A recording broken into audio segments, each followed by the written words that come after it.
చాలామంది మేము దినాలకు వెళ్ళమండి, మేము పెద్ద కర్మలకు హాజరవ్వండి అంటారు. వెళితే తప్పేంటి అంటున్నాను. వెళ్ళండి, వెళ్ళి వాళ్ళను ఓదార్చండి, వాళ్ళతో పాటు కాసేపు ఉండండి, ఇంటికి వెళ్ళిపోండి. వివాహాలకు వెళ్తారు కదా, వాళ్ళ వివాహాలకు వెళ్ళినప్పుడు పెద్ద కర్మలకు వెళ్తే తప్పేంటండి? వాళ్ళ వివాహాలకు వెళ్తారు, భోజనం చేస్తారు, వెళ్ళిపోతారు, వాళ్ళ వివాహాలన్నింటికీ మీరు హాజరవుతారు. తప్పేంటని నేను అడుగుతున్నాను. క్రైస్తవ్యాన్ని అన్యజనుల మధ్య దయచేసి అబాసు పాలు చేయొద్దని మీ అందరినీ చేతులెత్తి బ్రతిమలాడుతున్నాను.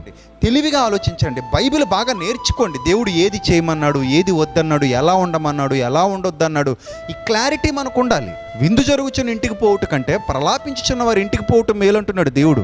అది అర్థం కాక ఈరోజు చాలామంది ఒక మూఢత్వపు సిద్ధాంత ధోరణితో, కన్నా తండ్రి చనిపోతే నేను చూడడానికి వెళ్ళను, నేను కురివి పెట్టను, కప్పెట్టట్లేదు కాబట్టి నేను వెళ్ళను. క్రైస్తవులు ఎవరైనా ఈ వీడియో చూస్తుంటే చెప్తున్నాను, మీ తండ్రులు కానీ మీ తల్లులు కానీ అన్యులైతే, వారు క్రీస్తులోనికి రానివారైతే వారు